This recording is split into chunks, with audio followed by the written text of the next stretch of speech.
Israel Hamas war zone से इस वक्त की बड़ी जानकारी ये मिल रही है कि गाजा में हमास के ठिकाने पर इजराइल ने भीषण अटैक किया है और हमास चीफ याह्या सिनवार के मारे जाने की खबर आ रही है। ये अपने आप में एक बहुत बड़ी खबर है।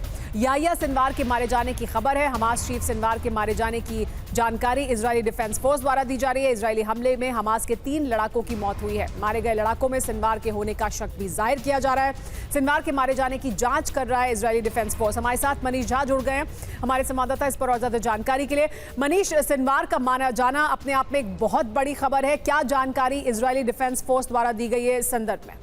बिल्कुल, देखिए, ऐसा लगता है कि इजराइल ने अपने सबसे बड़े दुश्मन, वो व्यक्ति जिसे लेकर इजराइल हमेशा ये कहता रहा है कि वो 7 अक्टूबर का मास्टरमाइंड था, यानी जिसके कहने पर 7 अक्टूबर को हमास के लड़ाकों ने इजराइल में नरसंहार किया था, कत्लेआम किया था, उसके मास्टरमाइंड याह्या सिनवार को, जिसे पिछले 1 साल से लगातार इजराइल की पूरी एजेंसी पूरी ताकत के साथ तलाश रही थी, उसे मार गिराया गया है।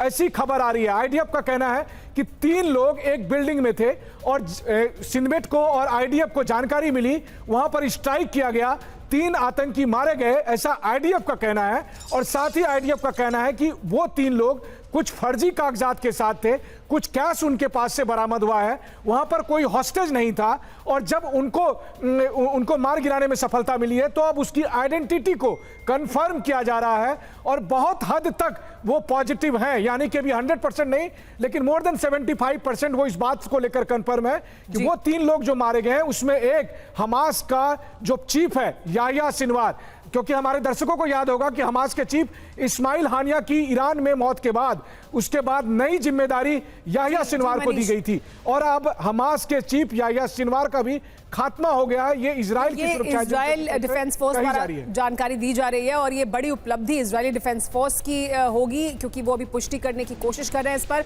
लेकिन एक और बड़ी खबर आपको बता दें कि इजरायली सेना ने बॉडी को अपने कब्जे में ले लिया है। पहचान के लिए डीएनए जांच की जाएगी, यानी पूरी तरह से पुष्टि की जाएगी इस बात की कि ये याह्या सिनवार का ही शव है। हमारे साथ इस पर सुमित चौधरी जुड़ गए और ज्यादा जानकारी के साथ। सुमित, डीएनए जांच भी की जाएगी, यानी अभी इजरायली डिफेंस फोर्स द्वारा कहा जा रहा है कि याह्या सिनवार ही है जो मारा गया है, लेकिन पूरी तरह से पुख्ता जानकारी दुनिया के सामने रखना चाहती है इजरायली डिफेंस फोर्स, क्योंकि उनके जो दावे हैं उसको लेकर फिर अलग तरह के बयान भी सामने आएंगे।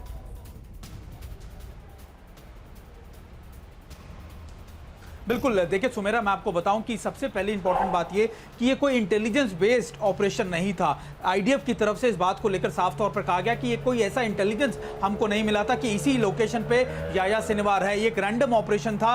खासतौर पर उस रैंडम ऑपरेशन में जब उन्होंने एलिमिनेट किया, आईडीएफ की टीम मौके पर पहुंची तो देखा उसमें जो सिमिलैरिटीज नजर आ रही थी वो याह्या सिनवार से मिलती जुलती नजर आ रही थी। 4 बड़ी ऐसी चीजें जो उन्होंने पहली नजर के अंदर उसमें पाई, वो था उसका जो फेस स्ट्रक्चर था याह्या सिनवार की तरह बिल्कुल मिलता था। और आपको पता है कि हर इंटेलिजेंस या फिर हर आईडीएफ की टीम के साथ कुछ इनपुट होता है जो उन चीजों को बताता है कि आखिरकार ये कमांडर कौन था।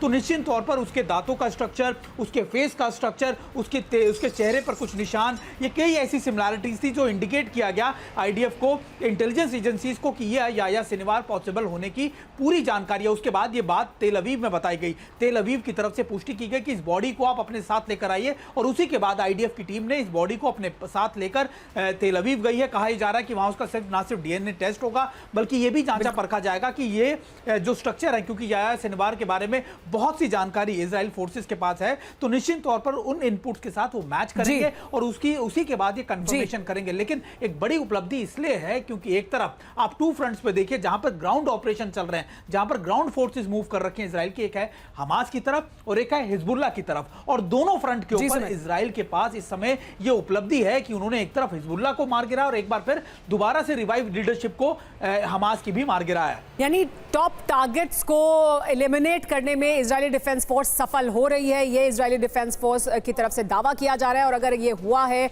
जिसकी पुष्टि इजरायली डिफेंस फोर्स भी कुछ समय में करेगी, तो ये अपने आप में हमास के लिए एक बहुत बड़ा सेटबैक है। इस पूरे जंग में, इस पूरे युद्ध में एक बड़ा सेटबैक होगा। आप दोनों का, मनीष और सुमित, बहुत बहुत शुक्रिया हमारे साथ जुड़ने के लिए इस बड़ी जानकारी के साथ।